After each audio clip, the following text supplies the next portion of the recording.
Basically, this isn't a sales pitch today in any way, shape, or form. We don't need to sell it. It's free. If you don't like it, you don't use it. It's really as simple as that, basically. The idea is we're going to kind of go into a bit of a deep dive into the functionality and features of the platform. Most of it is pretty straightforward, and for those of you that are privacy pros, you'll kind of get what we're trying to do. Quite easily anyway, but we do get lots and lots of questions about how functions and features work on the platform, and because we're giving it away free, we don't want to spend too much time kind of answering ad hoc questions that come through. So that was the kind of the idea of it today. There is a separate area that we're not going to go into today, but is designed for consultants, and there is a paid for version of the platform as well. And I'll go through kind of the rationale behind that in a second. Just as by way of background, for myself and Paul, we're both co-founders of the compliance space. You can probably see by some of the signage and advertisement in the background as well. We also co-founded another organisation called Black Penny Consulting. Black Penny Consulting came first, compliance space came afterwards. So we started Black Penny, Christ, what was it, Paul? 4.5 years, 5.5 years ago now, and we're still going strong somehow. When we started, we got into data privacy quite quickly. It's not actually why we started Black Penny, but we kind of rode that GDPR wave. And we are now, Black Penny is just a information governance-based consulting practice that is still going.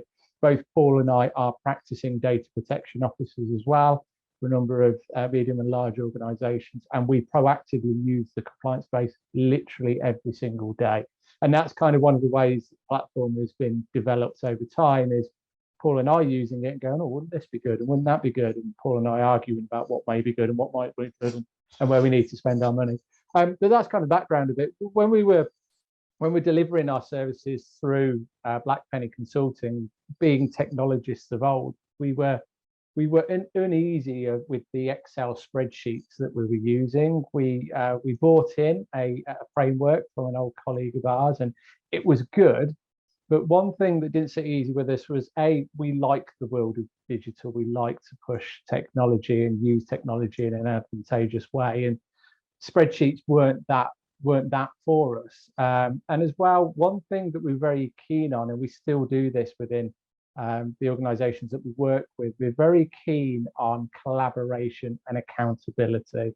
And when I say accountability, I don't mean as in principal accountability within legislation. I mean individuals within departments having accountability for what they are doing within their particular department. And we found that collaboration and accountability aspect was quite hard when delivering on a spreadsheet. Once you start getting into corrupted macros and all sorts of stuff, it just becomes very, very complicated. So what we decided to do is we had this harebrained idea to create a software platform. And we thought, oh, we'll build it in 3 months and it'll be fantastic and everybody will use it and we'll rule the world. And kind of reality set in about 8 to 9 months later, and we were still kind of working through it.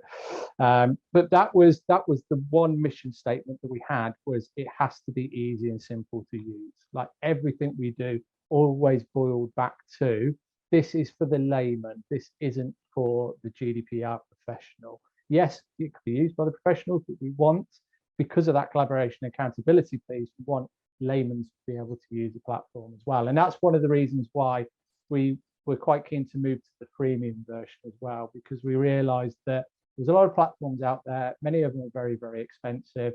And within the SME community, which is where we're targeting, really, we're not going for the enterprise, it's the SME. We realized that with things like data protection, we're trying to help people make certain leaps of faith. And the first leap of faith, certainly in the SME market, is this is enough of a risk to my organization to warrant having to do something about it. And that's, that can be quite a big leap for some of the smaller organizations that don't have budget and spend and knowledge and all that sort of stuff.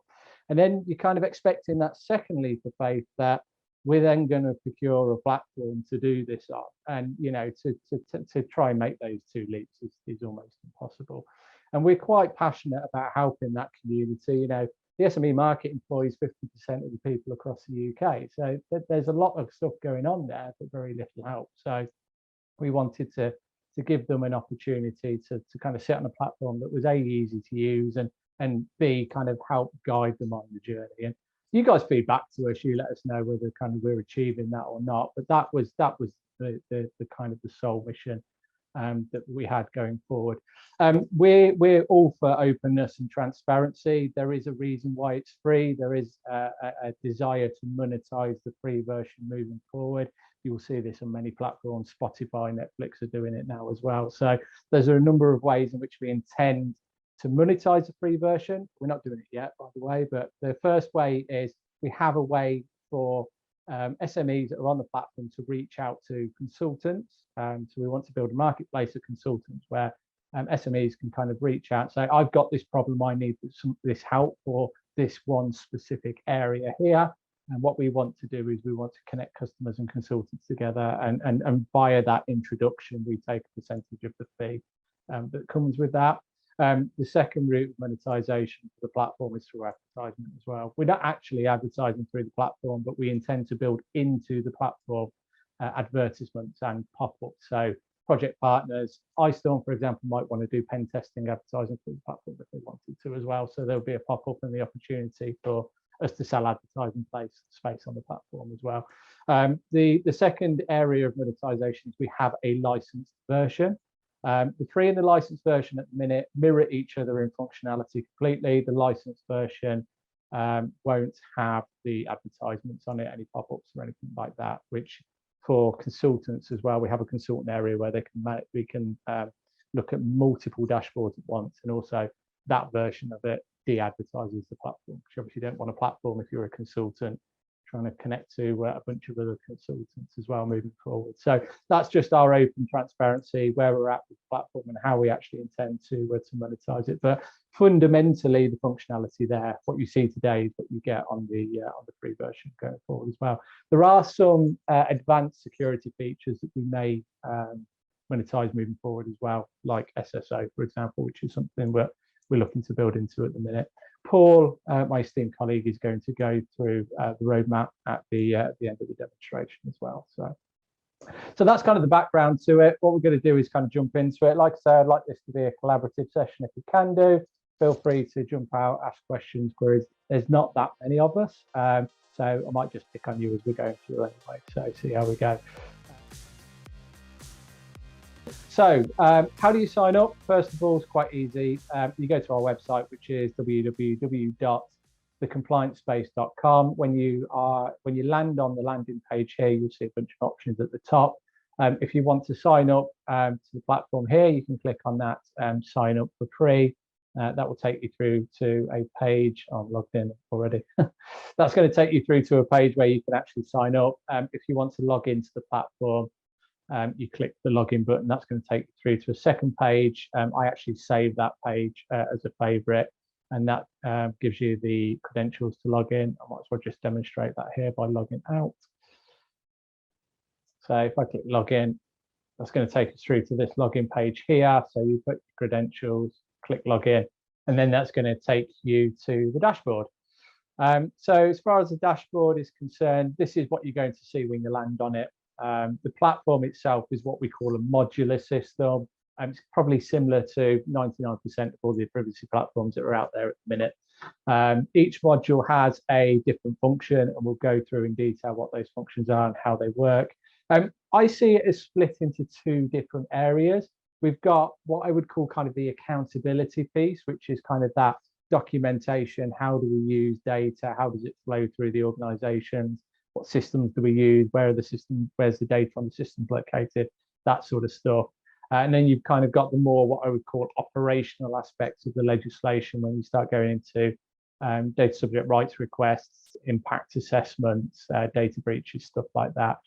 What you'll see, and I'd like you to think about as we're going through this today, is take a look and think about the interconnectivity that happens in the background between these modules as well. And you'll see what I mean in a bit more detail shortly, but there's areas where, for example, you can align risks to data processes, you can align data systems to processes, stuff like that. but by adding and modifying in one area, it adds and modifies in other areas as well. And that comes with particular benefits, especially when we start looking at the reporting elements of it as well. So the reporting module allows us to surface any of the data and actually have some of this information be functional to the organization. And I think that's quite key. I think a lot of the accountability elements of the GDPR legislate certain documents and like ROPAs and policy procedures have got to be in place, but how usable is that functionally for the organization moving forward? We're quite keen to try and develop a system that could be used above and beyond GDPR moving forward as well. So this is what you'll see. Dashboard view, you're going to get some kind of general surfaced information. You'll see a number next to the module name. So 10 processes, that basically means that this module's got 10 different records in it. And you'll see some indicators here to tell you where you've got incomplete activities or incomplete records. So you can kind of get a flavor of where potentially you want to invest some of your time on updating some certain elements. We've also got this quick links board on the left-hand side over here as well. So whilst you can just click on the module and it'll open up the secondary dashboard for you, you can also do it by the quick link on the left-hand side as well. And hidden away in the bottom right-hand corner here, we have this send feedback feature.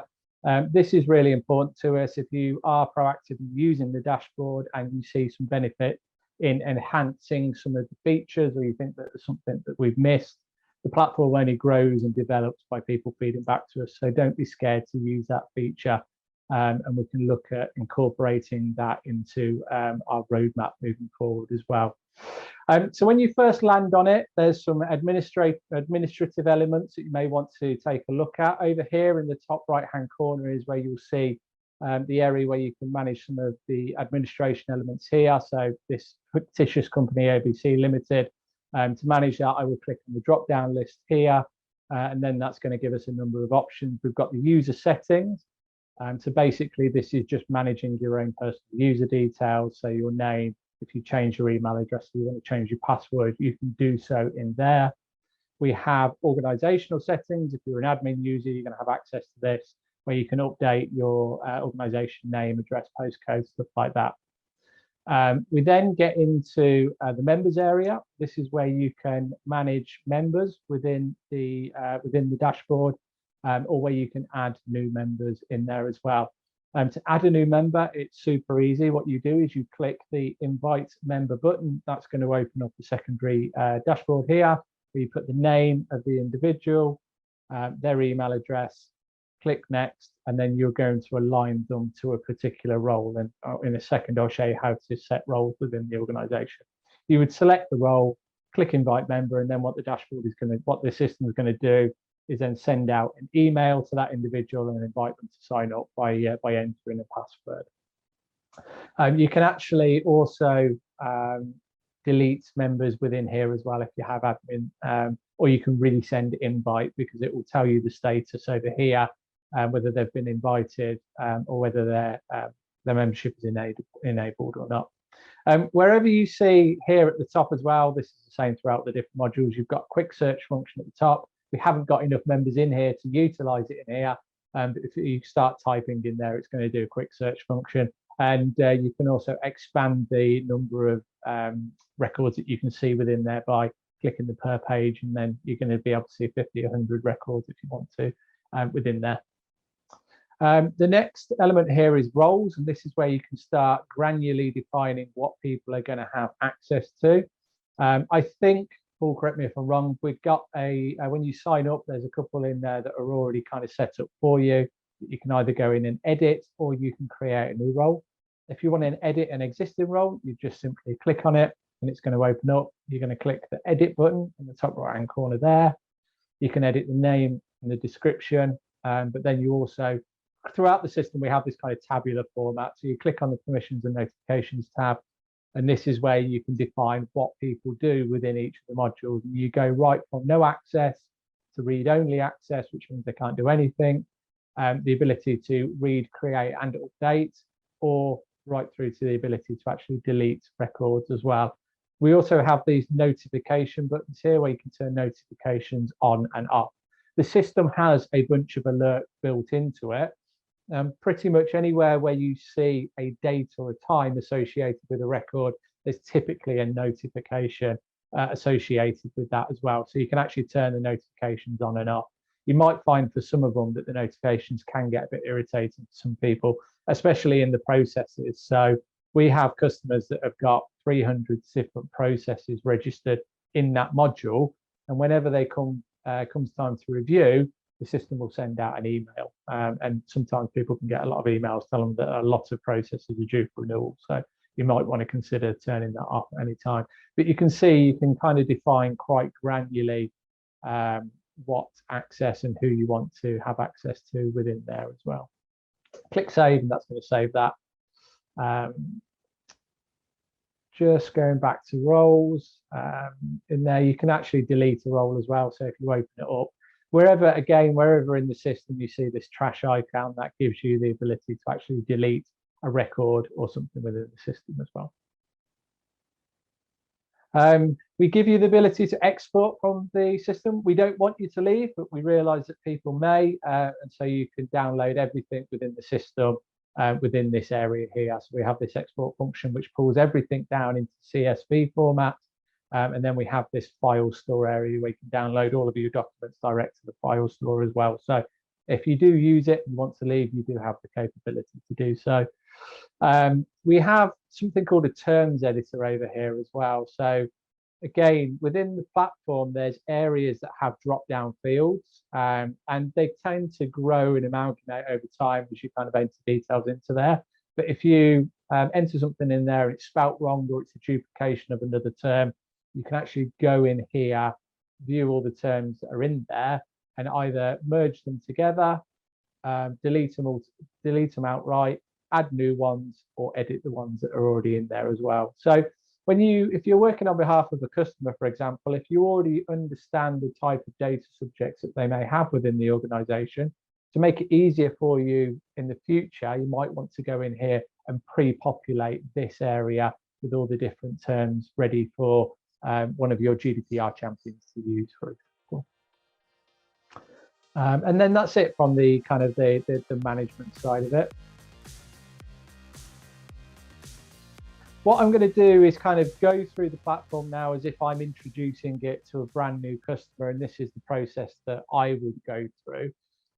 Because there's a lot of linkages in the background, there's ways in which you can kind of make life a little bit easier for you. One of them is by having terms pre-populated in the platform. The second area we tend to find is by making sure that you've got a good log of all the systems that are being used for that particular customer. So a lot of organizations that we work with will have, if you talk to the IT department, they'll have a service catalog of some sort, or at least you'd hope they'd have a service catalog of some sort, which will detail all of the different systems that are being used within the organization. So my advice is, if you're kind of taking this from fresh, start here. So if I open up this module, you'll see what we've got. So if you open it up, and this is going to be the same for any of the other modules, you're going to have a secondary dashboard. Okay, and this secondary dashboard is going to give you some information on the type of data that we've got within this module here. So what you can see here is we've got the name of the data system. We've got the residency, so whether it's an internal or external system, whether a DPIA has been completed against that system, a completion indicator. So you'll see this throughout the system, but a completion indicator, if it's not at 100%, means that some of the questions haven't been answered. You've got the trash can icon over here as well, so you can expand it. I wonder if we've got in here. We have. I was going to see if we had one that had a DPIA aligned with it, but I don't think we have. So we've categorized two different areas here. So we've got data systems, but we've also got this third parties tab. And I just want to pull out a kind of a slight legislative incorrectness, I guess, that we've got within the platform here, and the fact that we've kind of called this third parties. Third parties is a dual function within our platform. Okay, it's organizations that you might be sharing data with, external to the one that you operate within is obviously going to be a third party, but we also have a vendor management capability within there as well. So a lot of the data systems, the digital systems that you've got, will have a vendor owner, typically called the data processor, if you like. But we bundle that in there as well so that you can manage contracts and such. And I'll show you how that works moving forward as well. But fundamentally, the data systems is the platform upon which the data resides. The third party is either the vendor of that platform or an external organization that you might be sharing data with. Feel free to shout out if you've got any questions as we're going through. When you go in here, this isn't going to be populated other than with some example records that we've put into the dashboard when you first sign up. To add a new system is very, very easy. We've got this add function over here. Again, this is the same throughout the whole of the platform.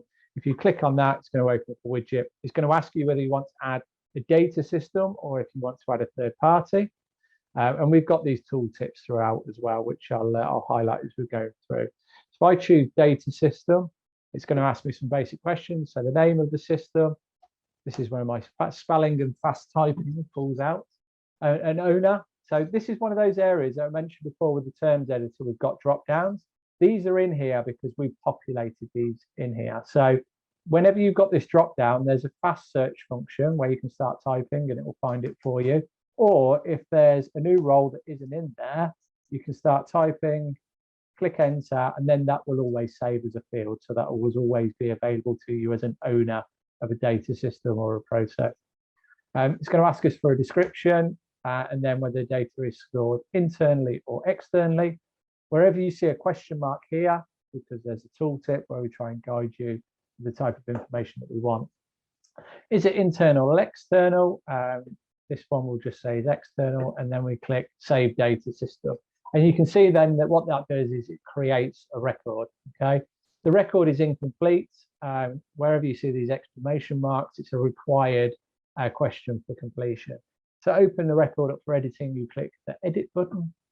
And then it's basically going through and filling out the details. So we're asking in for the system, the name of the system, the description, who owns it, the technical and organizational security measures that you've got in place to protect the data on that system. Again, some pre-populated, but you might want to add some in there. So let's say that this test system has role-based access controls, a secure portal, and it asks for username and password. The volume of data that's held on the system, it's quite a subjective question, but in relation to the organization, high, medium, low, or not applicable. Where is the country located? In some areas of the system, if you answer a question in a way that potentially poses risk, you're going to get a warning flag up. So if I click Albania, for example, you can see here that that country doesn't have an adequacy decision. You need to consider the safeguards for transfer of data to there. What the system won't do is tell you directly whether you are doing something right or wrong, for the obvious reason that we don't want to be liable for giving you bad information. It's not designed for that, but it will give you an indicator that something is risky is going on. We do actually still have in here the United States as a privacy shield, which we were going to pull out, but it looks like it's coming back. So the US privacy shield is in there, but United Kingdom, for example, you've got a nice green tick to say we've got an adequacy decision for now, at least anyway. This related third parties. So this is where we're kind of talking about that vendor management area. What you can do is link the system to the vendor or the data processor entity, if you like. So let's pretend that this is a Microsoft system that now links this to Microsoft. We have the ability to kick off a DPIA against this system within the record itself. So this creates DPIA button here. If you click on it, that's going to create a new DPIA. So it's going to ask us for the name or the description. If I click save, that is now aligned that DPIA assessment to this system, but it's also created a record for us, as you'll see later on in the presentation, within the DPIA module as well. So there's always kind of that linkage going on, but it's a good way of kind of reminding yourself that I need to do a DPIA, and then you can add any notes against that system. What you'll see across all the modules, as I mentioned before, we have this kind of tabular format. The idea is you go through each tab and fill out the relevant information. Next to the risks, we now have the ability to actually align a risk to the data system as well. So to do that, you'll click the Add Risk button. It's going to open up a secondary widget. Here, we now have the ability to choose from an existing list of risks that may or may not be pre-populated within the system, or the ability to add new. So to choose existing, you would click the drop down, and this is all the risks that we have pre-existing within the system. Again, you can do a quick search function there if you wanted to. You could click and add one of those. So we've got that risk aligned to this system now, or you can add a new one. So you can add a new risk. It's going to ask you some more questions. So the name of the risk, let's call this data locality. Description of the risk, data is hosted in a country with no edit. I can't spell, with no adequacy decision. You're going to give that risk an owner. And then we have this kind of impact probability rating that delivers a score for you. So impact obviously is the impact of this risk on the data subject. So it goes from no real impact right through to major. And then you've got the probability, which is the likelihood of occurrence. So improbable right through to certainty. That's going to give you a score. It's based on a 5x5 matrix. So obviously the higher the score, the angrier the look in the bar, the higher the risk. If I click add risk, it's then going to align that risk to this data system over here. Because we've added a new one, that's also going to create a record over here in the risks module for you as well. If you decide that that risk actually isn't relevant to that data system, you can click on these three buttons here and click remove relationship. That's going to take it away for you there. Okay, so that's how you would add a risk against the data system. You have the ability to align a task to a data system. So in a very same way that you can align a risk, you can add a task. And the task module, and again, we'll go into that in a bit more detail, but it's like the system will remind you you've got to do stuff. You can kind of use it as a mini project management tool if you want to, but you can align a task. So let's pretend that we need to check the contract. You can set that as a task for yourself. You give it a description. You can see what it's related to, the system test. Give it a due date. So say the end of the month. You can assign it to different individuals. Fictitious Brian Smith is the only user of this account so far, but if you've got multiple users, you can assign it to any user within the system. The reoccurrence is how often do you want the system to remind you? So that's daily, weekly, monthly, or annually. You can set a priority, high, medium, low, and then you can track your progress. You can say, I'm 20% of the way through that because I have the contract, but I haven't even looked at it yet. If I click save, that's then going to add that task to this data system over here. If you completed tasks, they will show if you click the show completed task, but we don't have any of those. Okay. If you want to remove that task, you again click the icon there, or you can click it complete and it will remove it. And then finally, we have, and again, this is going to be the same throughout the whole of the system, this attachment. So if you have a security white paper or an external DPIA or a vendor due diligence questionnaire or anything like that, from the system, you can actually upload that file against, and to upload it, you basically just drag and drop, or you can click browse. It's going to open up the files on your desktop for you. You can click and update that so you can start managing everything in one place. So if I click save, that system will be saved and updated, and you'll see it's in there, and you can see that we've actually got a DPIA aligned in there as well. Completion rate is 100% because we've answered all the questions. And you can actually go in and play with the system because you can add all of these in, figure out some of the functionalities, and if you don't want to use it anymore, you click the trash icon, delete it, and away it goes. Okay, so that's the data systems. Strongly suggest that if you're using this for your first time, that's where you invest some time, because getting that up to date does enable other elements of the platform to be used a little easier. As I mentioned before, we've got this third parties area here. So this is where we're using it as that typical third parties in THIRD third party, but also that vendor management area as well. So within the dashboard here, you can see some information that's surfaced, like the name of that third party or vendor, their relationship to you, whether a data controller, joint controller, or whether they're playing kind of dual roles within there.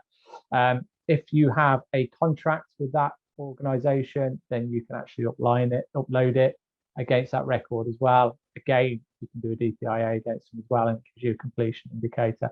Now, this can double up as a bit of a contracts management area for you if you want.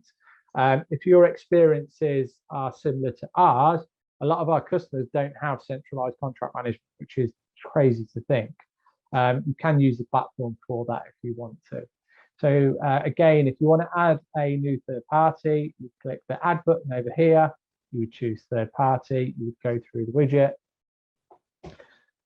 I probably need to think of more creative names and test, I think, but you fill out the basic information, click save, and then that's going to open up the record for editing. You would click the edit button there. Now it's going to ask you for some further information. You could have not applicable in there. What role do they have with your organization? So process of controller, joint controller, or not applicable. Volume of data held, country located as before. This is where you can actually start relating the data systems back to the third party. So Microsoft is always a good example because you typically have Outlook, Teams, and a bunch of other Microsoft applications you can kind of bundle under one. Or you could have the organization that provides you with your Microsoft licenses in here, and you could relate the data systems back to that particular vendor. Again, as before, you can create a DPIA and you can add notes. The difference in here is we have this contracts element over here. So this gives you the ability to add some contracts information to the system. So the name of your contact over there, their title, their email address, and their phone number. But you also have this add contract feature. So if I click that, it's going to ask you the contract name, the subscription expiry date. This is quite important because what the system will do is alert you prior to the contract's end. So you'll get an email from the system to say contract name TSDDT is due for renewal on this date, and that's typically 1 month before the contract is due for renewal. Is it your contract GDPR aligned? Yes, no, I don't know. Click don't know, you're going to get an advisory in there, but yes, and then you can add any notes in there. So this could be special changes you've made to the contract or whatever that may be. And if you click save, that's going to save that information. And when what you're able to do if you want to is you can upload the contract as an attachment in the system as well. So you've got all the relevant information in one place. As before, you can align a risk and a task to that contact if you want to. If I click save, it's going to save that record. And away we go. I'm just going to go in there and delete that. So just for that module itself, has anybody got any questions or queries on that? Or does that kind of functionality make sense to you? Have you got any kind of comments on where you think it might be lacking information? Or very easy to use, dead easy to follow. I'm going to say this, and you're probably going to like boot me off the call, but it's similar to OneTrust, but much better and simplified. Sorry, OneTrust. Can I quote you on that? I mean, that you can, yeah. Only if it's anonymous. Yeah, no, I'll give my name. It's fine. No, but I mean you'd be surprised how much we hear that. One of the most frustrating things we have is people start kind of using it and go, actually, this is pretty good and it's really easy to use, and we're like, good, because that's exactly kind of what we wanted. So, and what you see here from a kind of functionality perspective is mirrored throughout all of the other processes. So once you kind of figure out how to make your way through one module, it's quite easy to get through the majority of the others as well. So the alerts are really helpful. Really, really helpful. Yeah, I think one next step in our evolution is going to be, again, I'm going to steal Paul's thunder because he's talking later on the roadmap, but looking at being able to bespoke the alerts a little bit more. So at the minute they're preset in the system and they're logically preset, but at some point in the future, I think being able to kind of make them more bespoke would be advantageous for people moving forward. But yeah, so hopefully it kind of shows you that it's got some additional functionality outside kind of just some of the legislative stuff in there, which if incorporated properly could be quite useful for an organization. Cracking. One thing that I didn't go through actually on the main dashboard, I should probably just touch on quickly is we have this button at the top, and this is more for less the consultants out there, but more for the direct users. If you do need help with a certain area within the system, you can actually reach out to a consultant by following this button here. So for example, if you complete an impact assessment, or you have a data breach, or you have a particularly nasty subject access requests come through and you're not quite sure how to deal with it, you can reach out to our pool of consultants that will help you navigate through the challenges that you've got. Typically, our time is sold by the hour through the platform. So if you have a subject access request and you just want some initial advice, you might just want an hour. If you're doing an impact assessment and a vendor assessment, for example, you might want to take a day's worth of time, whatever that is. But you do that through clicking this button at the top corner here.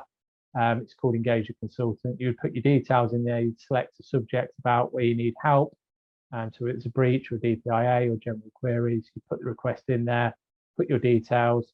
You have to agree to our introductory agreement, which is T's and C's that sit behind it, which if you click and open, you'll be able to access through to. And you send requests, that comes through to us, and then we'll connect you with the relevant consultant. Cool, so you've got all the data systems populated in there. You've got a pretty good grasp of what's happening and where the data is, at least, and who you may be sharing data with as an organization. Where do you go to next? Now, typically, our next route to go through would be to go into the processes module. And this is the module where you're going to start creating what we call the ROPA, the register of process or record of processing activities. But there are other areas that you can actually go into as well. You may have a already defined list of risks that you're managing within the organization. It may be linked to your BAF, for example. You could go into the risks, and like you did with the data systems and third parties, you could pre-populate risks. So again, it's easier for the general user to use.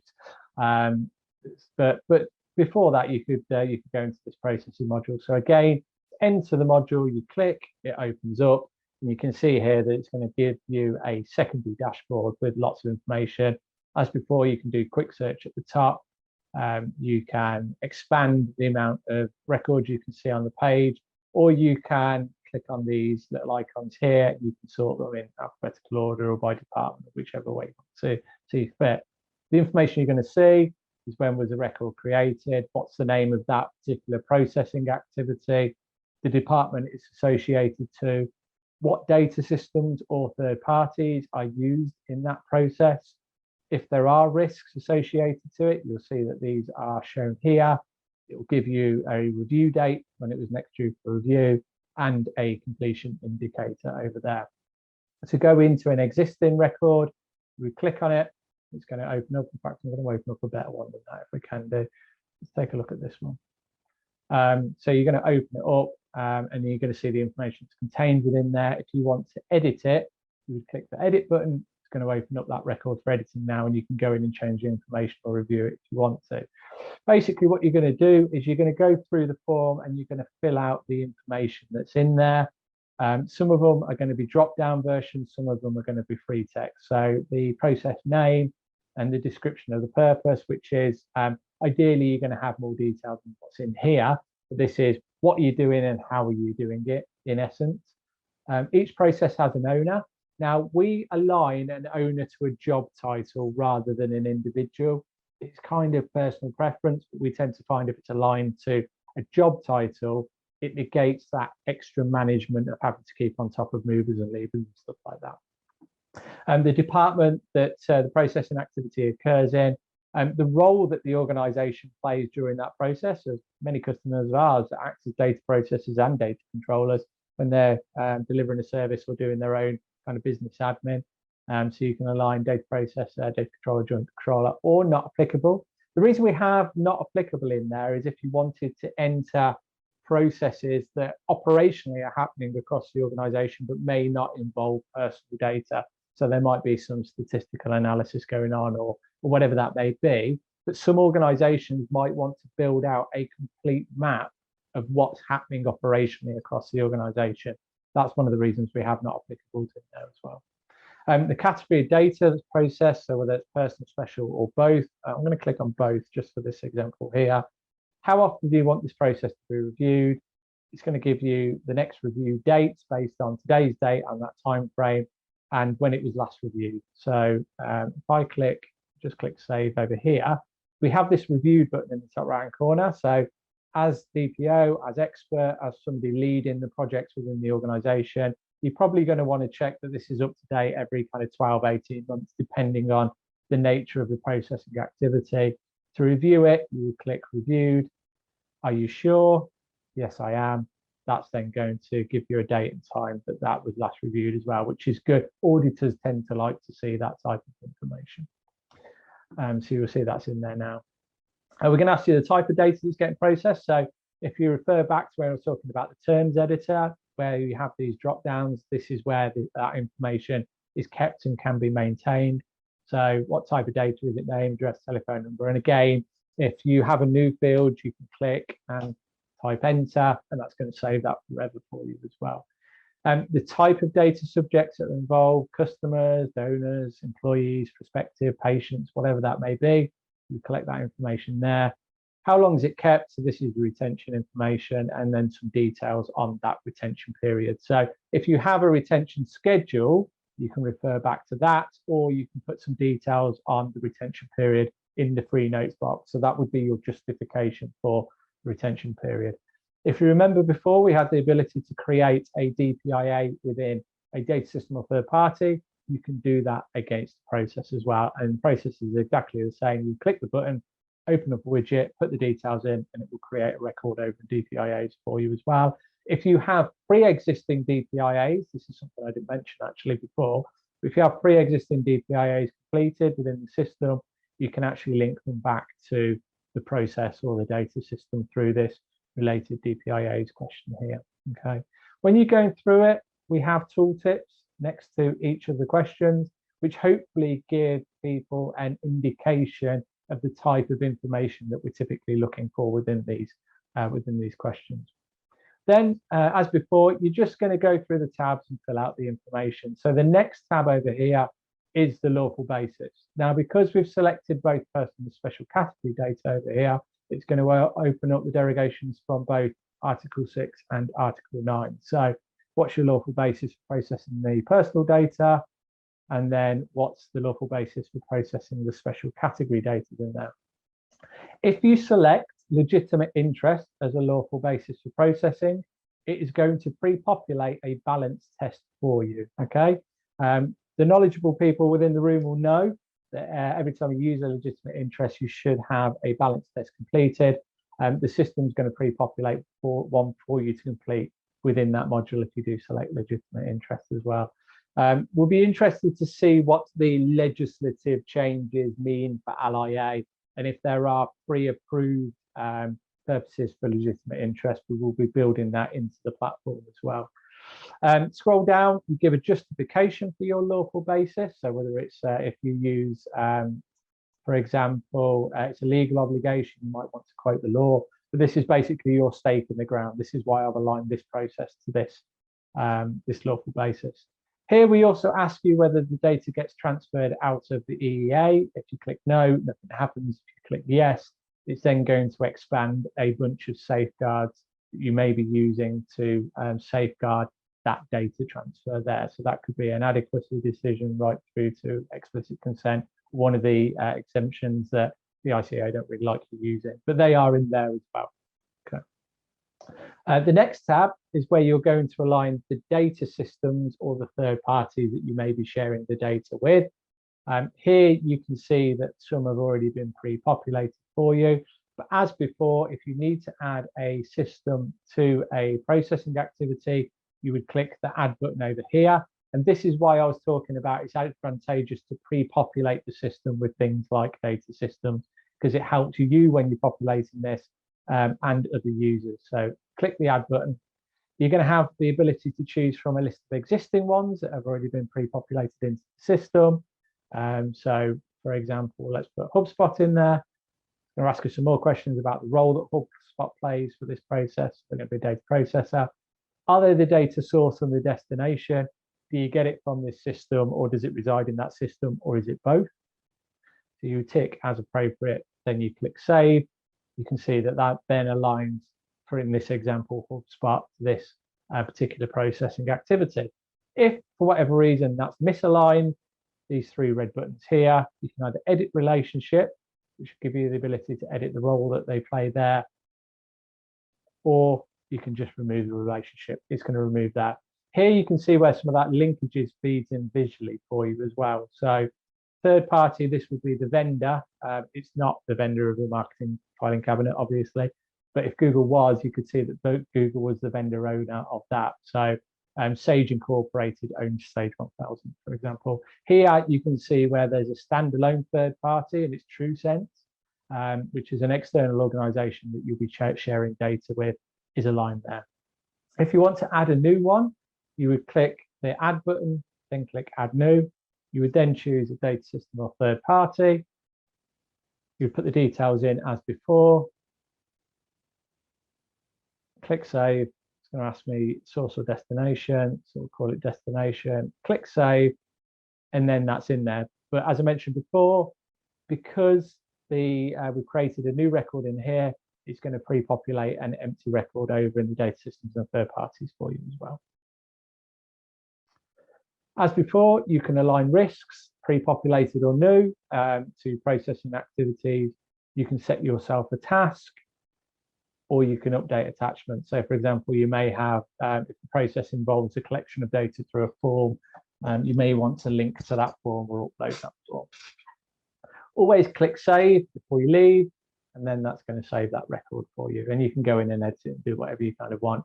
Now, bear in mind, and this is kind of when we come to talk about the reporting module later on, start thinking about how all of this information is linked together, okay? So for example, we know through the system that Sage 1000 is being used by this department. We know that this type of data is on there. We now know that these categories of employees are on, these categories of data subjects are on there as well. And this can be quite useful information for you guys as privacy pros, as privacy leads, or as IT departments, if you want to understand exactly how systems are being used across the organization. So that's the processes module. The only thing I didn't do is show you how to add a new one.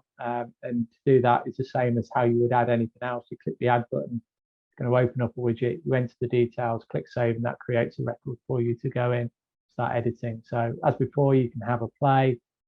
You can delete by clicking the trash icon there. So that's going to be classically your ROPA information that's going to be contained in there. Now, we understand that when people are using the system, especially the free system, they may only want to use it for specific purposes. It might be just to complete DPIAs. It may just be to help manage subject access requests. It may just be to log data breaches. But the system really comes into its own once you start using the full functionality of it. Once you start populating things like the processing module, you've got loads of really cool usable information in there that can add some real benefits to the rest of the organization. Are there any questions particularly on the processes module there? I'm kind of looking towards Emma and Catherine, because I know that you're going to be using this fairly soon. I've got one question, but it's kind of a general question, if that's all right. Yeah, sure. So no, this is targeted at SMEs. You say it's not for enterprise. Could enterprise use it if they wanted to? What would the problem be if they did? None whatsoever. They could absolutely use it. The reason why we say it's mainly targeted at SME and not enterprise is because our friends OneTrust have pretty much saturated the majority of that market. That's what you think. Well, I mean, interestingly enough, I know that a lot of their 3-year terms will come into an end soon, and not too many people have. I should be careful what I'm saying because it's recorded, but people like our system and dislike OneTrust sometimes. So yeah, we say it because that's our target market, but any organization can use this. I probably should have said from the outset as well is that this is a very UK specific system, okay? And one of the reasons for that in particular is when we look at the lawful basis for processing, we have DPA, the Data Protection Act kind of derogations kind of built into there as well. So the reasons of substantial public interest, for example, will have the UK Data Protection Act derogations built into there as well. So I'll just show you what I mean. So if I just open this for editing, if I go down to G, reasons of substantial public interest, you'll see that we actually list what they are in there as well, which is unique to the UK not necessarily Europe as well. So that being said, we have got people in New Zealand, the Philippines, Australia, Portugal, Spain, Germany that have actually signed up and used the system because the core functionality is there, and it's, you know, we think it's pretty good. So, but yeah, I mean, enterprise can use it. We'd love enterprise to use it. It's nothing better than a big shiny badge on the website, is there? But our main goal is set out to kind of appease that SME market. One thing we find also in that the enterprise market is they generally use OneTrust or other tools as a wider breed of GRC, so governance and risk compliance tooling, and obviously that they use OneTrust to encompass all of that, and they're thinking about global legislations if they're multinational, which obviously this system is not designed for. Good. I think I'm running over time a little bit here. I was going to try and get through the majority of the features and functions within an hour, but I've kind of gone through the processes and data systems in detail, and the flow and the kind of usability you can start kind of appreciating, I think, from that. What I'll show you next very quickly is the risks module. So this is where, what I would say with the risks module is it's not a complicated risk management tool. It was never designed to be a complicated risk management tool, okay? And this is for you to be able to kind of manage basic risks across the organization. If I open up the dashboard, what you're going to see here is all the different risks that we've got populated within the system. You're going to see a score aligned to that risk. You're going to see a status, an owner, whether it's related to a data system or processing activity. The two lines indicate it's a processing activity. What is a storage icon, I think, indicates that it's a data system, and a completion indicator. To add a new risk, you would do the same process as before. You click the add button, it's going to open up a widget. It's going to ask you for the name, the description of the risk, the owner, impact probability to give you a score. If I open up the data locality one, which is the one I recently added in there, you can see that we've got the details of the risk in there. To edit it, click the edit button. And then again, you're going to go through the tabs. What we want to see with the risks is we want to see the mitigated score, because what that shows to auditors or anybody that's interested is that you've done something about it as well. Not all risks are going to be fully mitigatable. Not all risks you're going to be able to completely close down, but you need to be able to demonstrate that you've done something about it. So within the record, we have this mitigation tab over here. And this is where you're going to detail what you're actually attempting to do to mitigate that risk moving forward. You would then give it an impact and probability. So that is the realigned impact and probability post mitigation action. You click save, and you'd see there that then that dashboard lowers the score and it goes back to the mitigated as well. You've got the related tab here. So where you can align the risks to the processes, to the data systems, you can actually do it through the risks module as well. And to do that, you click the edit button, you'd have a drop down. You could do quick search or select it. You can align it to the data systems, or you can align it to the third parties as well. As before, you can set yourself a task. So with this data locality one we spoke about, the task being going out and reviewing the contracts, whatever it may be. Again, you can set it directly against the risk. And as before, you can upload an attachment against that risk as well. And again, it's another area you can go and have a play in, set up some dummy risks if you want to, because you always have the ability to delete it afterwards. Right, so we'll quickly move on to legitimate interest assessment. So as I mentioned before, if you select legitimate interest as a local basis for processing, what it's going to do is going to pre-populate a balance test for you. If you open it up, you're going to see the dashboard, you're going to see the name of the process itself, what it's related to. If you wanted to refresh your memory, you can actually click and that would send you back through to that particular processing activity. Click the back button, go back to legitimate interest assessment here. It's going to give you the owner of that processing activity, the department it's related to. Advisories, I will explain in a minute, but we won't tell you whether you can or cannot use legitimate interest as a local basis for processing. But we say the redder the bar, the higher the number of advisories, the less likely it is you should be using legitimate interest. And again, a completion indicator. So have a look at the question sets that we've got in there. You can click on there and open it up. If you click the edit button, it'll open it up for editing, and then you can go through and answer the questions. So what you'll see here is a bunch of questions with tooltips next to them as well. You're typically going to go through and answer the questions. So first of all, for us, we always thought that that whole kind of having a relationship is quite key to legitimate interest. It's not necessary, but we always see it's kind of quite key having some sort of evidenceable relationship with the data subject. So if you click yes, the system's happy with that. Click no, it's going to click an advisory status. Then you have the ability to add notes against any of those, which would be further justification for your answer. So would you expect this processing activity? Yes, no. So again, if it's risky, we give you an advisory. Special category data or sensitive data, no, yes, explanations, etc., etc. Once you go through and finish them all off, you're going to see that you have a number of advisories. Hopefully you get it to 100%. And like I say, that's down to you as the project lead or the individual responsible for that to decide, actually, does this look a little bit too risky? Should we be looking at the lawful basis for processing or not? This will store the fact that you've actually asked yourself those questions.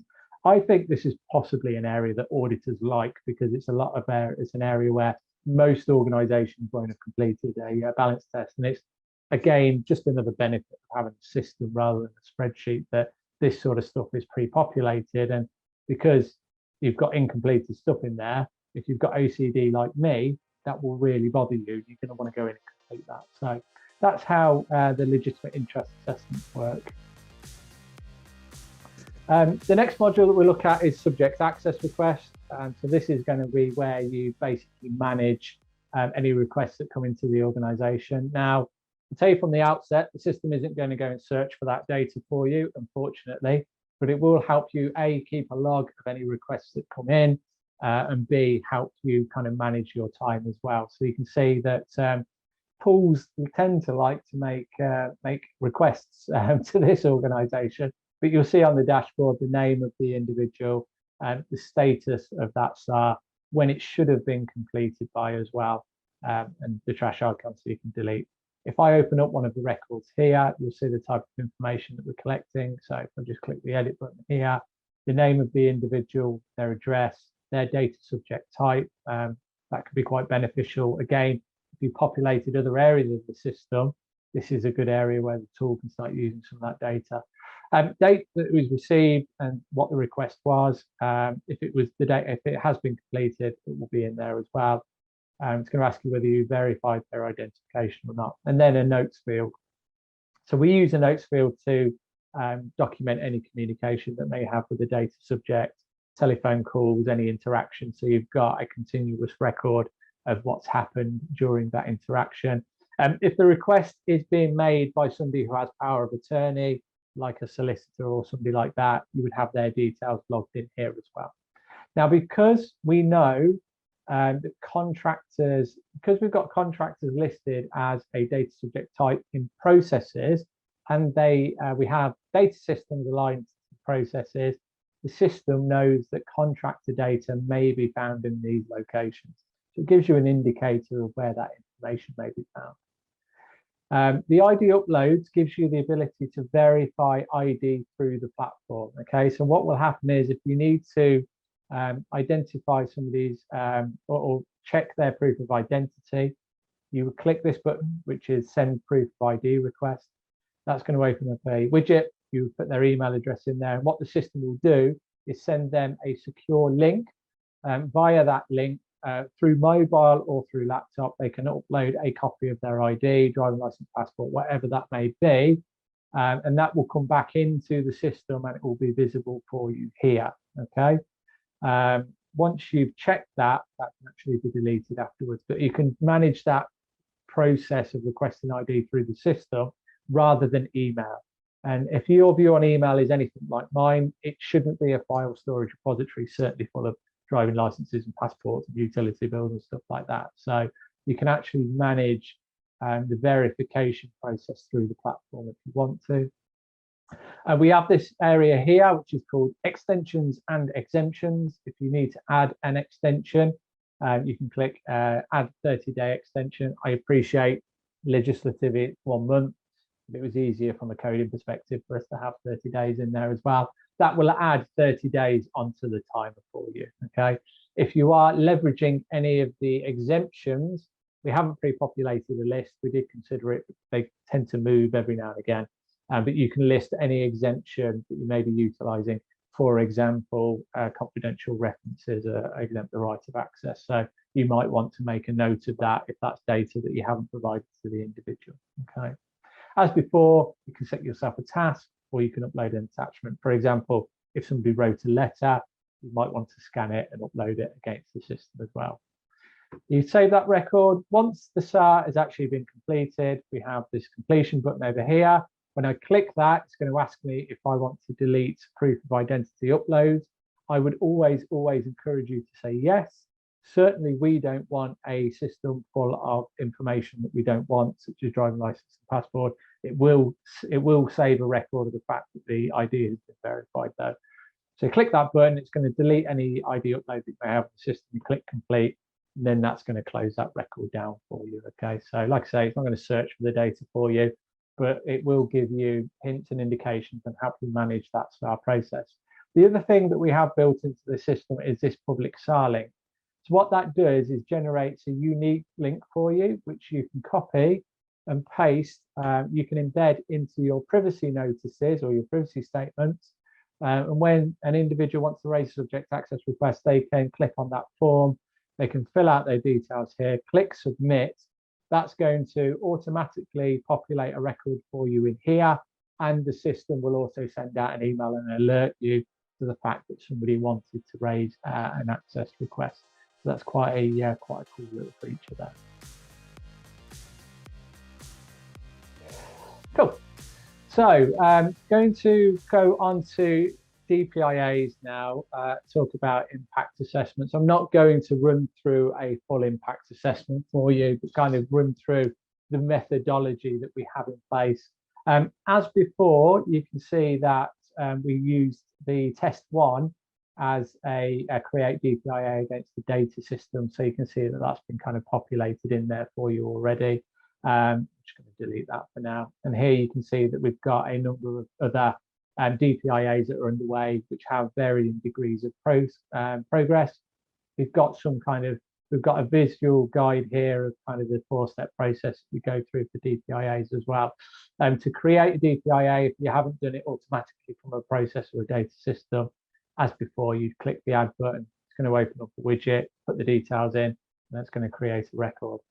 If I open up one of these records for you now, you'll see the questions that we have. So up here, you have a couple of options.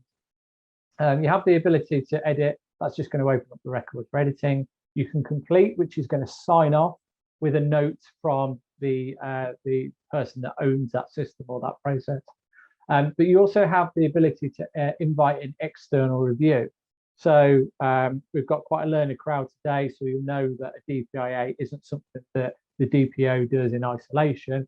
It's typically with several individuals. It'll be the process owner, the system owner, the system vendor, the DPO, the CISO. It could be a number of people, but not all those people are always going to be on the system. So what you can actually do is you can use this external review function to invite people to have access to that record and answer questions. By doing so, you just put their name and details, their email address, and they send a link. That link is going to give them access to that record for 7 days, over which time they can go in and answer the relevant question. If 7 days elapses, you just send another invite to them. Okay, so that means that if you are working with external vendors or people that you don't necessarily need or want to set up on the system, you can still get them involved in the DPIA process to help you complete it as well. We also have this export PDF function in here as well, whereby this will pull down all the information into a nice looking PDF for you, which you could put onto your website or share with project partners, wherever that may be. Same process as you have within the other modules. You've got this tabular function where you go through and you answer the relevant questions. So the project name, the owners, key stakeholders, submission dates. If it is related to any processes, you can link it here. Third parties, you can link it there. Completion notes, so the completion button that I talked about at the top, then the completion notes will go into here. Description of the project, if there are project managers put on there, the department associated, you can set a deadline. So again, the system is going to alert you if you've got deadlines in there. If it's related to a data system, you can link it there, and you can set a, this is where it's going to say who it was completed or signed off by, sorry. Then you're going to go through, we have this philosophy of kind of a pre-assessment. So not every system needs to go through a DPIA, but you should assess whether they need DPIA or not. So we have this pre-assessment function where you go through and it's going to ask you questions, yes, no questions, and then kick up advisories. So does the system have an evaluation score and yes or no, or I don't know? If you answer something that could pose risk to an individual, you're going to get an advisory. We err on the side of caution a little bit here. We say that if you have one or more advisories, you should consider a full DPIA. But you can set those thresholds internally if you want. You could say, well, actually, you know, if you answer yes to questions 3, 4, and 5, it automatically kicks off a DPIA, or 2 advisories, we would then move to DPIA, whichever way you kind of sort it. We then have the DPIA form itself, where again, you're going to go through and ask questions on the system or the project. So you can see here, it says what type of data is being processed. Does the data processing include any third parties?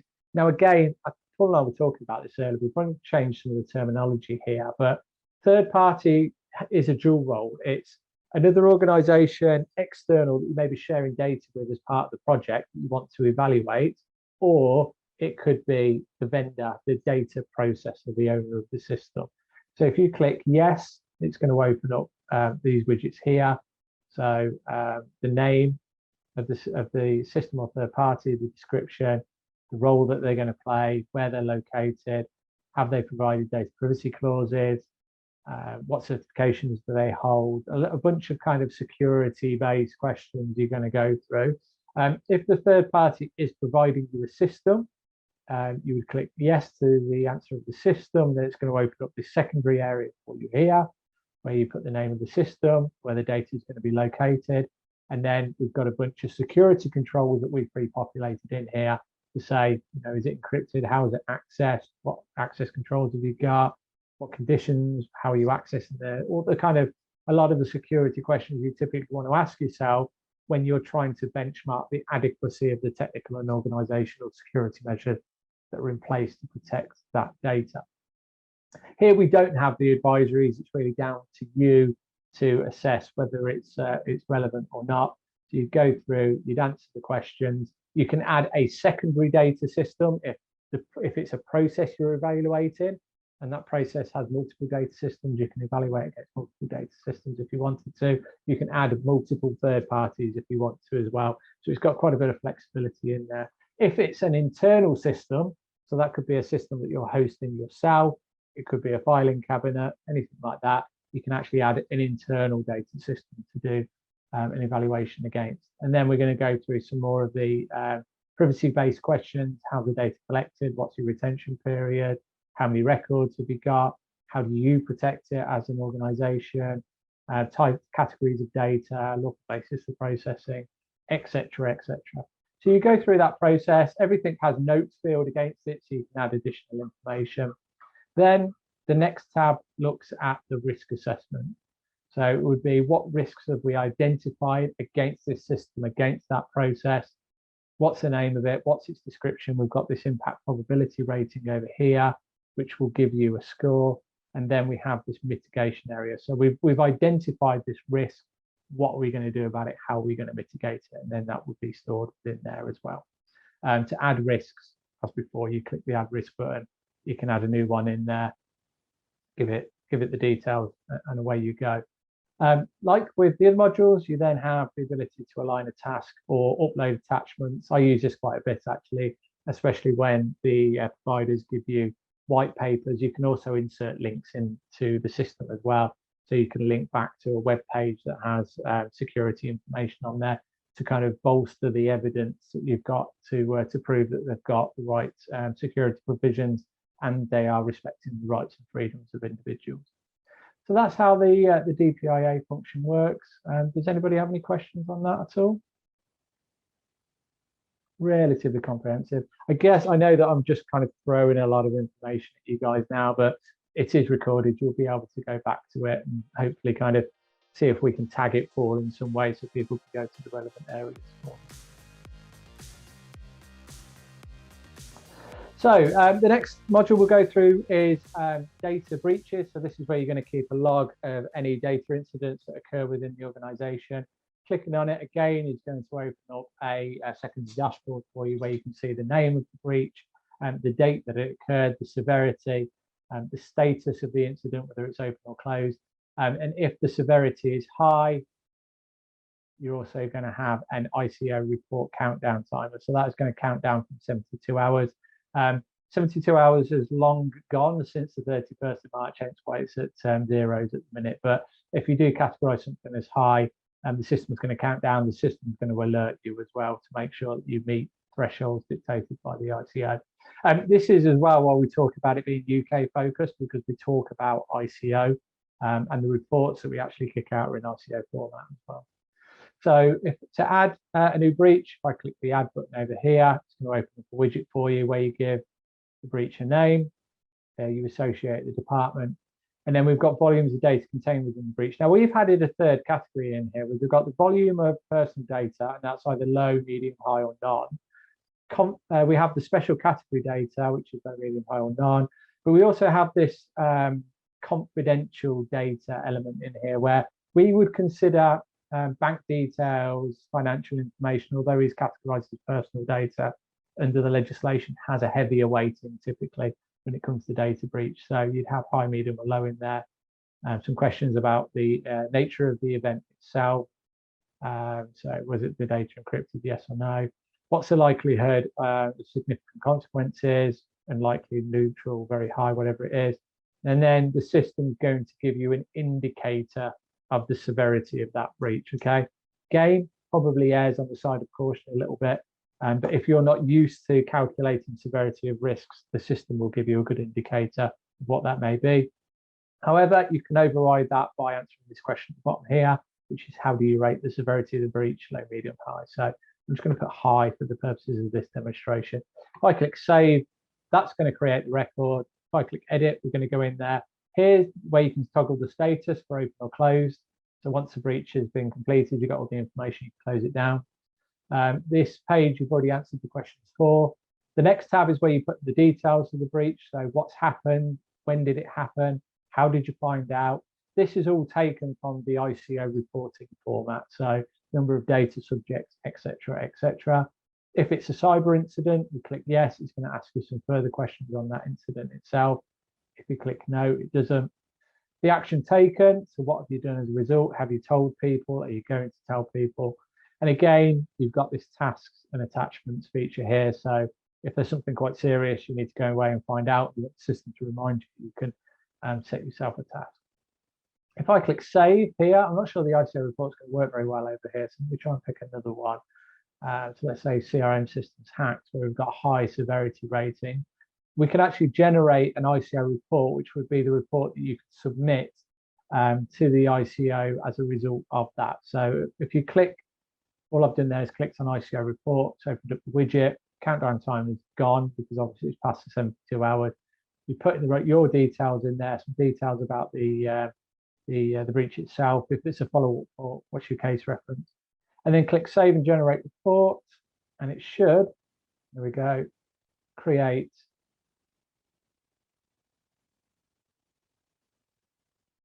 once it's finished scanning, report for you. That's enough. Actually, I think it's because it will create a report for you in ICO format with all the details that you can submit to the ICO. So try and make a stressful situation a little less stressful. Okay, so that's kind of how the breach register works. The tasks function we touched on earlier, but you can also create a task directly in the task module as well. So within here, again, you're going to have a secondary dashboard where you get to see the name of the task itself, what it's related to. If it is, the task doesn't have to be related to anything particular. Priority, you can see who it's been assigned to, the due dates, and map the progress. If they're completed, you can click that, mark it as complete. That will disappear from the list, but it will keep a record of that if you click on the show completed tasks in the background there. If I open up the record here, we also have this comments feature, which is timestamped. which will keep a record of ongoing activity against that particular task as well. So if you operate a GDPR champions function, which we would encourage you to do, remember at the beginning of the presentation, we were talking about that kind of accountability element there, and you can set GDPR champions task and the system will proactively remind you. I think one of the hardest jobs that a DPO can have is if they have GDPR champions is actually keep them on track with stuff that we need them to do. So this tool can give them some accountability for that as well. Cracking. So before we go into reports, I'm just going to show you file store. We don't have it as module over here, but it's a shortcut on the left-hand side. So the file store is where you're going to, every time you put an attachment against the process, data system, risk, whatever it is, this is where it's going to sit, as well as aligned against that particular process or data system or whatever it may be. You can actually upload information directly onto here as well and give it a tag so you can find it quickly as well. So you can keep all of your documents, your policies, your processes, your contracts, your minutes for your IGG meetings, whatever it may be, in a single place as well, which is quite good from an auditor. Right, so reports. So this one I'm going to open up to the room a little bit here to see if you can kind of challenge me on a type of report that you might want to do. But the reports element allows you to surface any of the information that's kind of sitting in the background there. So you could do almost anything. What we have is a pre-populated report in here, which is your ROPA. So if you are going through audit, you want to kind of run a ROPA report, you can do that by just clicking the download button. That's going to pull down your Article 30 report in CSV format for you as well. But let's see if we can kind of open this up to the room a little bit. Andrew or Emma, do you want to give me an example of a report that you might want to run? A report on all processes that use Microsoft Office 365 or some third party. For example, a company wants to migrate from Microsoft to Google. Well, why they do it, I don't know. But so they missed the first part of that. It broke up. Sorry, was that the departments that would use? All processes. All processes that use Microsoft Office. Yeah, that's a good one. So what you would do is you go into the reports module, you click on the create report function here. And what you're going to be presented with is all of the different processes, all of the different modules that are across the platform. So if I wanted to understand what departments are using a particular data system, for example, I would click on the data system module, and then it's going to ask me to select the particular field. So almost certainly we're going to want to understand the name of that data system. We might want to understand the owner of that data system. And let's say we might want to understand the data volume of that system. Okay. Now we want to try and understand what departments use that data system. And what we would do is, because we don't allocate department within the data systems module, but we do within the processes module. We know that they're linked there. So what you would do is you would click on the select related module, processes, and then you would select the department. Okay. So actually, I'll probably want to go back because we want to specify name. So within the value here is where you can actually select a particular value. So let's use Sage 1000. So within this, we want to understand what departments use Sage 1000. So let me just go back and select. There we go. So we've got departments. If I don't add anything, there we go. So there we go. So we can see that the system Sage 1000 is used for HR, finance, and HR. So what the system does is it duplicates it, because there's two processes that use Sage 1000 within those departments. But you can see that that system there has been used by those departments, and these are the owners, and that is the data volume associated with it as well. So what you can do with that now, if it's a report that you wanted to continuously use, you can either download the report, which gives you the ability to download it in CSV or PDF format.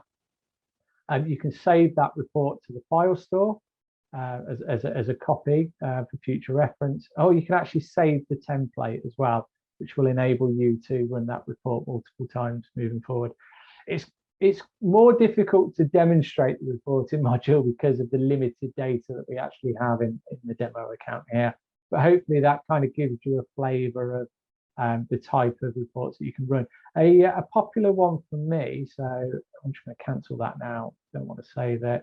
A popular one that I tend to run for some of my customers is quarterly breach reports, for example. So if I click create report and then I go to data breaches over here, I want to know the name of the data breach. I probably want to know the department. I want to know the description, which is breach description down there. And let's say the breach date. So now what I'm going to do is if I want to run a report I'm going to do the last year just purely because we've got limited data in there. If I want to understand what breaches have occurred in the last year, the first date I'm going to select is, let's say, the 1st of November 2021. And then we're going to run that to today's date, which is the 17th. So it's going to search for breach dates within that value, run report, and there you can see it's downloaded that information. It's not brought through the breach description because I think in that record, we don't have a breach description. But if we did, it would pull through that information for you as well. So you can start analysing trends and all sorts of weird and wonderful information. To our knowledge, there's no limitations on what reports can be ran. As long as the information is linked in the background, then you should be able to kind of run that report. But it's a case of, I think, having to play about with it. And again, it's only as good as the data that's in the system in the first place anyway. So good. Any questions on features and functionalities? I've whittled on for an hour and a half, believe it or not. So thank you very much for sticking around and listening. But hopefully that gives you a good idea of what the functionality is, what you can actually have access to. Before I hand over to Paul, that's going to talk about kind of our future evolution of the platform. Questions, comments? I mean, we're really open to criticism, generally are. If there's anything you think could be improved, I mean, typically you're going to find that out, I think, when you're using the system. But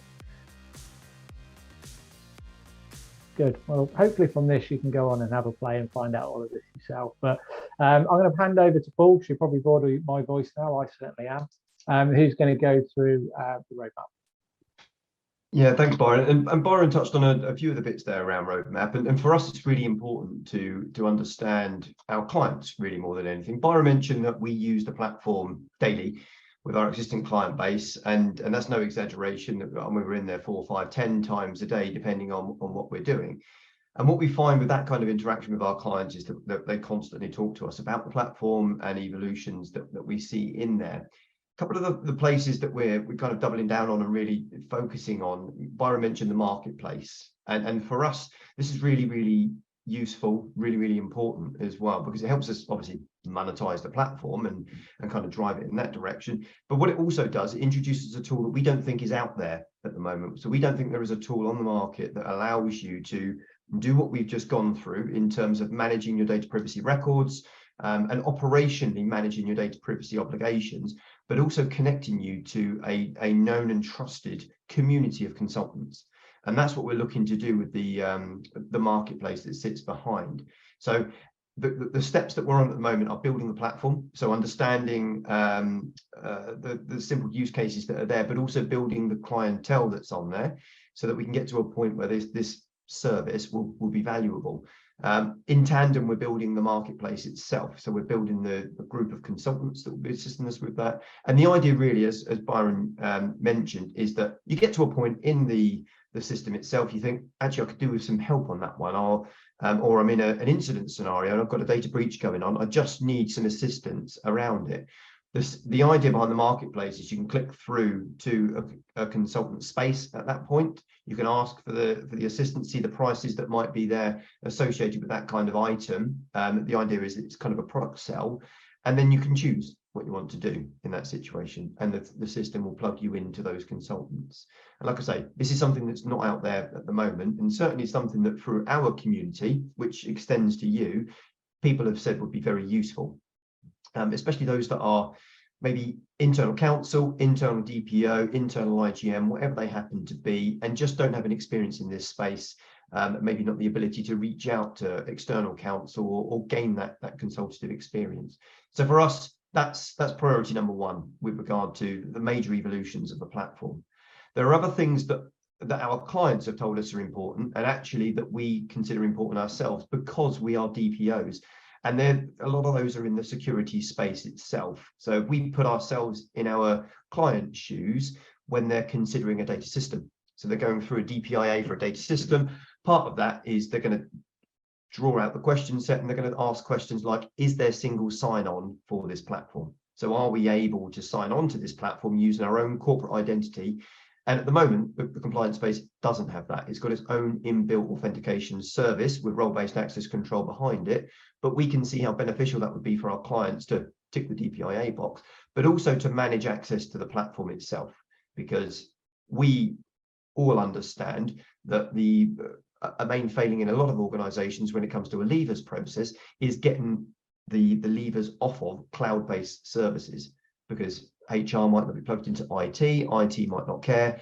They might even have a full list of what these shared services are, or these cloud-based services are that are out there. So we can see that one being quite a significant evolution for us. Probability that that's going to be a paid for integration or a paid for option within the platform, because we're moving into that advanced space, and there's only certain circumstances where, there's only a certain amount of the capability that we put into the platform that we can absorb commercially. So we want to make sure that that is seen as an advanced option within the platform itself. Similarly with something like multi-factor authentication as well. So giving people the ability to introduce that secondary authentication mechanism for those organizations that really do take information security quite seriously. It's part of our gambit as well, and we understand that. Like we say, as practicing DPOs, we would always judge a system's capability to be integrated into the system portfolio on its security merits. So that's an area of focus for us. Other things that we're looking at are around the edge of the platform and really for its usability are FAQs. So we've been working for some time on building up a series of questions and queries that we get relatively regularly from our client base, external users of the platform. So we're building an easy to use FAQ section that will be positioned on the compliance space website and actually linked within the platform. So people have got the ability to go out to those FAQs and work through some of those areas that we know people are asking lots of questions on. We recognize that data privacy legislation can be complicated if you're not steeped in it, and that's what your profession is. So back to our kind of underlying mantra of how the platform needs to be built, and the ethos behind it is it's simple to use. Anything we can do in that space to make that so, we will do. So FAQs for us is quite an important area for us to expand upon and make sure that people are really able to answer their own questions. We don't want people to have to use consultants where they don't need to. We've built the platform because we looked at platforms when we first started for our own use cases, and we bumped into tools like OneTrust. I know we bashed OneTrust a little bit, but the situation that we find ourselves in is that the kind of audience that we're looking to attract to the platform potentially won't have the in-depth data privacy knowledge that some might, that would be driving bigger tools like OneTrust or any of the others that are out there. So like I say, the idea is really to assist the user. And then the final one for me, and Byron touched on it, is this concept of tailored alerts as well. So we recognize that the alerts in the platform are really useful when we use them all the time. And hopefully you will find them useful as well, but they're systematic. The only thing that you can do today to alter those is turn them on and off for different role types. So we want to expand that further to make that very tailorable for yourselves, not just the frequency that they go on, potentially even some of the messaging that goes behind it, potentially the audiences that sit behind it, and even some of the reasons why the alert might happen, some of the triggers that sit behind it. And the reason we haven't done that to date is just because we're using opportunities like this to talk to audiences about the kind of things that they would want to alert on, the kind of triggers that they would expect in there, the frequencies, so that we're not just developing in isolation. Everything that we do is consultative. and hopefully you can see the benefits of that through the platform that you looked at today, and hopefully you've been able to use over the last few months. I suppose for me, what would be interesting is anything that you might have in your minds, having used the platform for as long as you have, around evolutions for the platform. We always welcome that. Byron mentioned the feedback button bottom right in the main dashboards itself. We encourage people to use that. It goes straight into our development engine because we're using continual integration and continual development. So anything that is provided through that feedback function comes straight into our development lifecycle for review. So I suppose I'll open it up to you, and sorry to put you on the spot, but is there anything that you can think of today that would be burning around platform evolution that we consider? It is quite a pointy question, I recognise. Do you offer training, like online training modules? Sorry, Andrew, could you say that again? Mr. Do you offer online training modules? We don't, no. It is something that we have discussed before through partnership potential, and even developing ourselves. But yeah, it's not something that we have native in the roadmap today. Yeah, but it was just, I wondered, because an obvious link then, if you do that, is to have training records within the compliance center, because that is one area that certainly most of my clients fall on their face. They train initially, and then 3 years has slid round, and all their staff have changed. They're all done. There's Emma's nodding, because I know she sees this regularly. So some form of training compliance section would be very, very good. I know the ICO tend to have a gripe about the lack of training as well. So yeah, that would be good. That's a really good point. And I like it. I mean, I hadn't up until right now considered the correlation between the training modules and the training compliance element that goes with it, because you could argue the toss that the training module itself was a bit of a reach for a platform that's designed as an operational records keeping platform. But when you bump it into the training compliance, absolutely, yeah, I can see that. And then it's a good, I mean, for you guys commercially, then it's an upsell to your own training products. Yeah. Yeah, I mean, it's possible. Or somebody else's even, maybe. Yeah, we looked at linkage quite some time ago. And then I think there's a fine balance between not trying to be all things to all people, but doing what we do well. And certainly what we're not is an LMS, but a record of training is, I mean, I'm having challenges with some of my customers at the minute, my direct customers from a DPO perspective, about accountability from a training perspective. So we're always open to stuff like that, absolutely. And I agree, it's a good evolution. It's a very good point, actually, around the hair pulling scenario you find with your clients when you're in that. I mean, part of what I do as my role with my clients blends from data privacy to information security. We term it data protection, really, but there are some specific areas. I work with clients on ISO 27001 for recertification, so we assist them in advance of gaining that.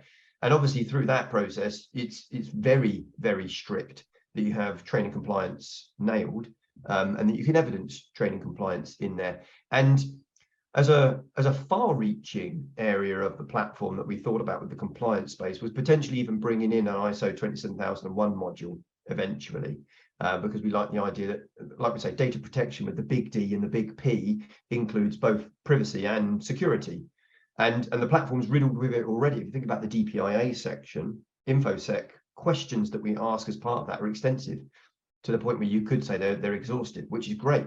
So for us, the idea of evolution for the platform is a load of different tentacles in different directions. But my appetite has been whetted slightly by the idea of the training modules and the training compliance that sits behind it. And Andrew, you hit the nail on the head. It's a good opportunity for commercialization there as well. The only consideration I would have in that is there is the consideration about not being everything for everyone. But the other point is that if they do have training compliance elsewhere, managed elsewhere, that you don't want to duplicate effort. And that's the reason why at this point we've stopped within the data systems space as well, or third parties, should I say, because we recognize that vendor management is is important for clients. And a lot of ours in that SME space don't have contracts management databases. So you can see the evolution there as well. And that's something, again, in far-reaching roadmap that we'd love to be able to do, is expand that capability to introduce the concept of third-party questionnaires. So in advance of a third party being even considered for a DPIA or a contract, you can systematically send them out a questionnaire from the platform itself within the vendors or the third parties area, draw that information in, use it for a DPIA.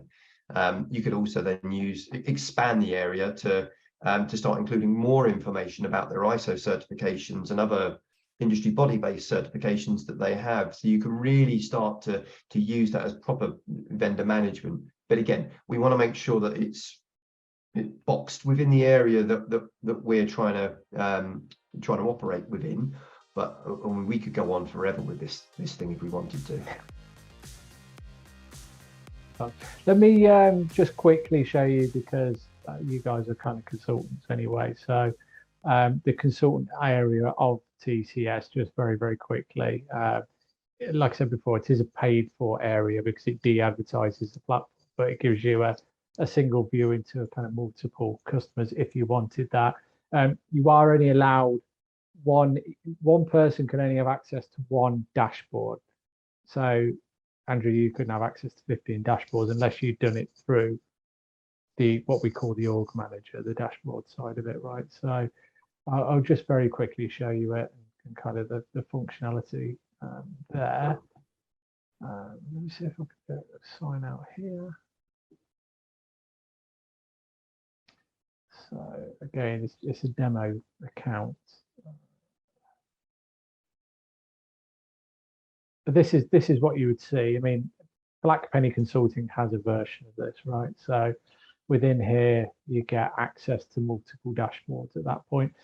We can't access these because they've actually expired, because they've gone past the sell-by date, which basically means they haven't paid their bill. So the system will automatically expire it. But what you can see here is you've got kind of a list of, this could be all of your customers at that point. The system's going to pull through some of the basic dashboard information for you to see. But you can see whether they're active with an expiry date. We have this DPO support function.